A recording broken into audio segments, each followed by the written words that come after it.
responsibility? Well, go Does ahead. that, can you hear me? Yeah, say it again. When the universe sends you more responsibility, does that mean you're ready for it? Yes, Okay. yes. And don't shy away from it because that responsibility will do wonders for your inner growth, both, on a material level, on a spiritual level, on every level, relationship level. All of that has a singular purpose, and that's to help us grow. I mean, if you're involved with somebody and it's serious, and you know, to have a relationship with somebody demands extraordinary inner growth, patience, love, unconditional love, to take on more responsibility in the economic world means incredible growth to keep it from draining you of your life. All of those things are really good for growth. The only problem is people get attached, and these, you know, economic, social, all these different experiences, they limit one because they become the end of one's energy. One gets very rich, very successful. It usually leads to the end of all spiritual growth.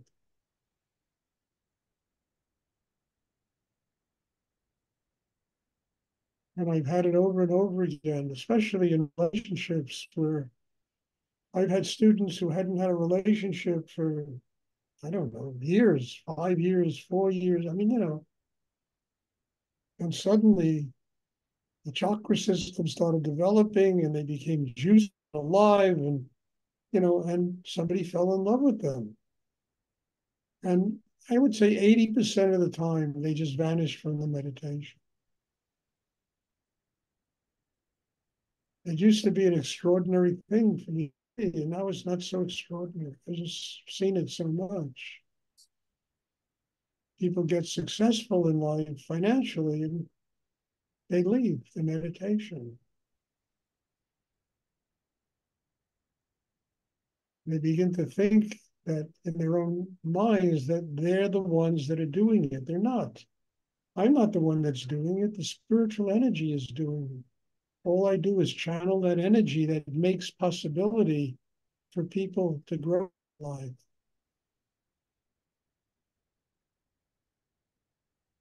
So it's a twofold street here. I think it's essential to take on more responsibility. At the same time, it's essential not to be trapped by it, not to be imprisoned by it, not to think it's the ultimate goal of your life.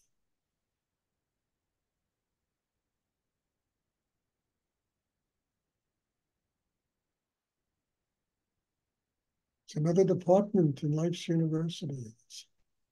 Lots of departments. Every one of them teaches something about ourselves.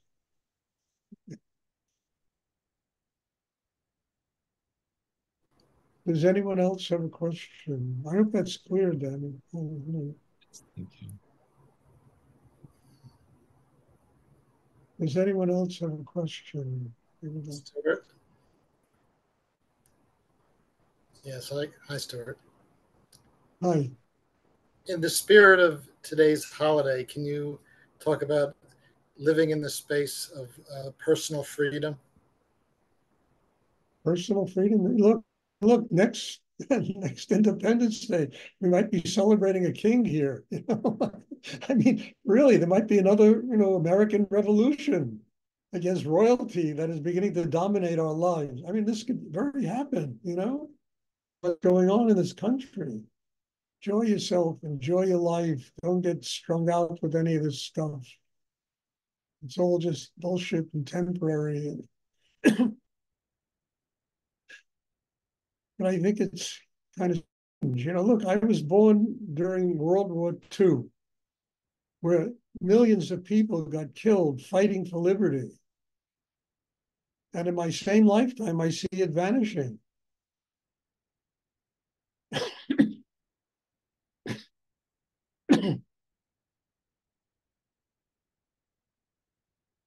Yes, your personal freedom is very important.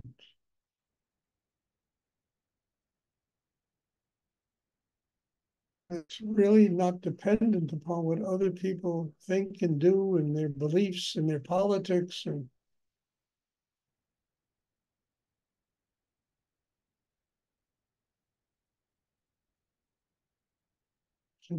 remember, with what's going on today in this crazy world, we could have a king in our next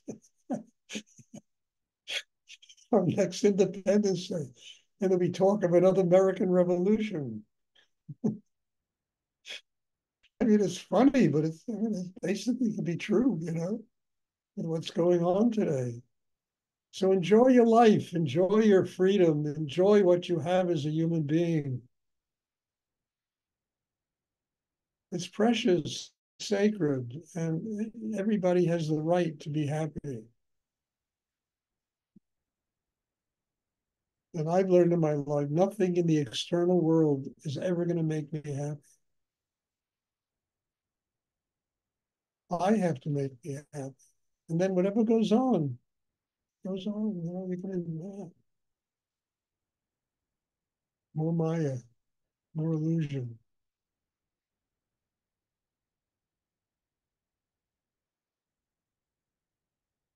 So I suggest you just enjoy your personal liberty, but more importantly, just enjoy your life, for God's sake. It's so wonderful and sacred to be alive, to breathe, to have a vision in this world about important ways to live. And I don't necessarily mean a financial vision. I mean just an open heart and love and joy and happiness and the rest of it. It's like Shakespeare, and King Lear's The Mad Leading the Blind. That's what it all is, at the edge of a cliff during a torrential rainstorm. I mean, there's a scene like that in Shakespeare, it's extraordinary. Back in the 16th century, he described our modern life. The mad leading the blind at the edge of a cliff in the midst of a torrential storm.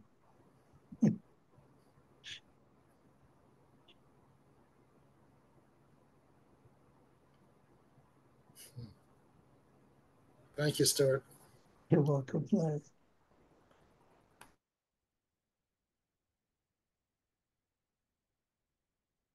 And at the end of the play, everybody applauds. People don't freak out. The actors get a standing ovation. Does anyone else have a question they would like to ask?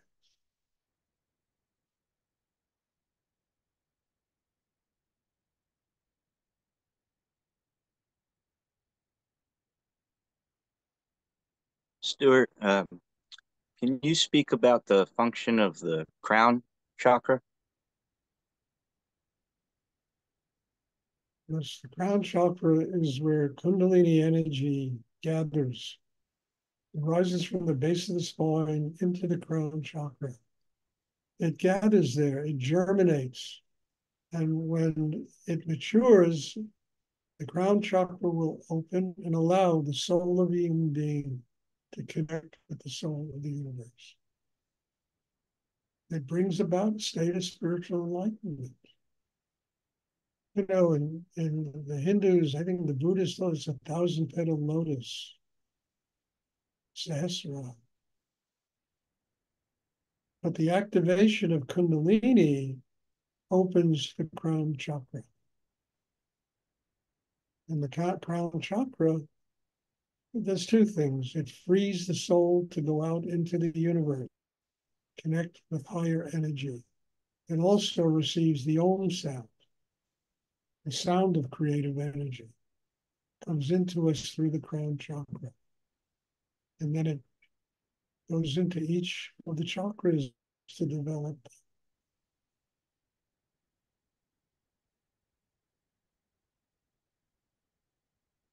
The more activated Kundalini and the greater the depth of one's inner work, the more energy accumulates in the crown chakra.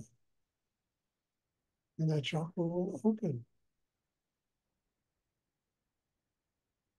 And so, look, the pathway to spiritual enlightenment is via Kundalini.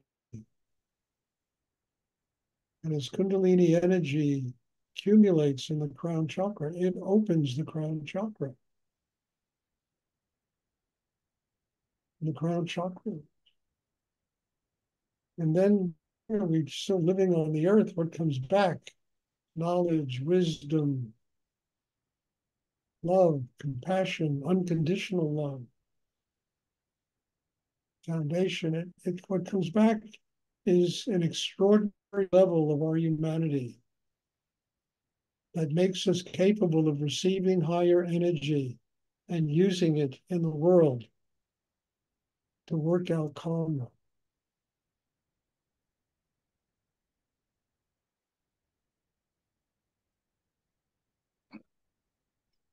These are very esoteric terms, and I don't think you're going to find them in Webster's dictionary, but they're real terms, and people have been practicing this, I don't know, 100,000 years.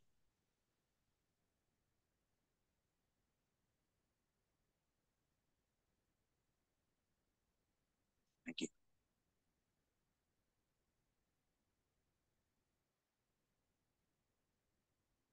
Does anyone else have a question?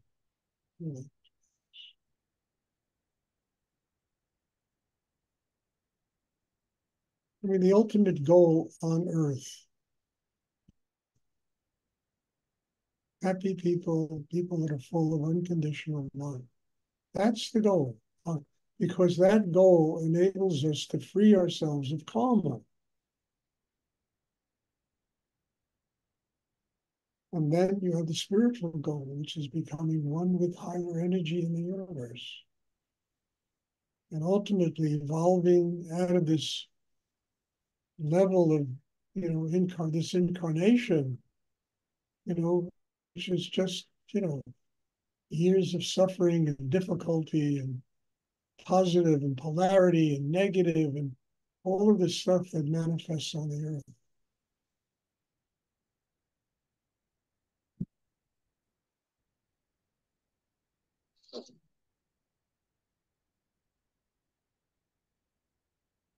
And now they're trying to bring it to outer space,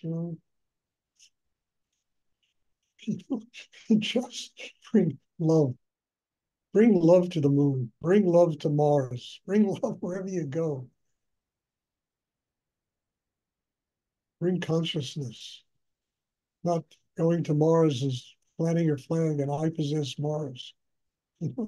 Come here, I'm going to shoot your head off. It's ridiculous what goes on in this world.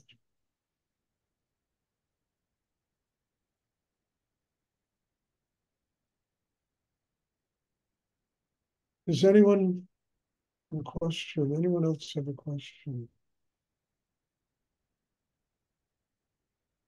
As I announced many times this week, on Monday, I'm going to take a vacation. I need a vacation. I think Biden should take a vacation, a 3-month vacation. Look, I'm the same age as Biden, for God's sake, And you have to know when you got to get away from it all. I look probably 20 years younger than him, but it doesn't matter, it's the same age. Anyway, I'm going on vacation. I'll be back the following week. And the classes here will start on a Wednesday. Classes in Europe will start Tuesday. Does anyone else have a question? And just remember, I'm taking you all with you, all live in my heart. You're an essential part of my life. I come here because I learn so much. I grow because of this situation. And so I'm not going to be abandoning ship. Don't worry about it. Does anyone else have a question?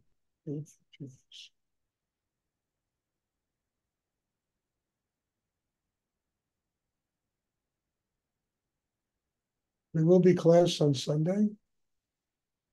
So I'm looking forward to seeing you. God bless you. Thank you.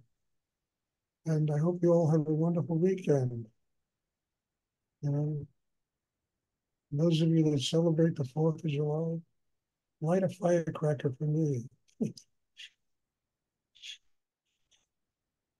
Thank you. God bless you. Thank you, Stuart. Hold on.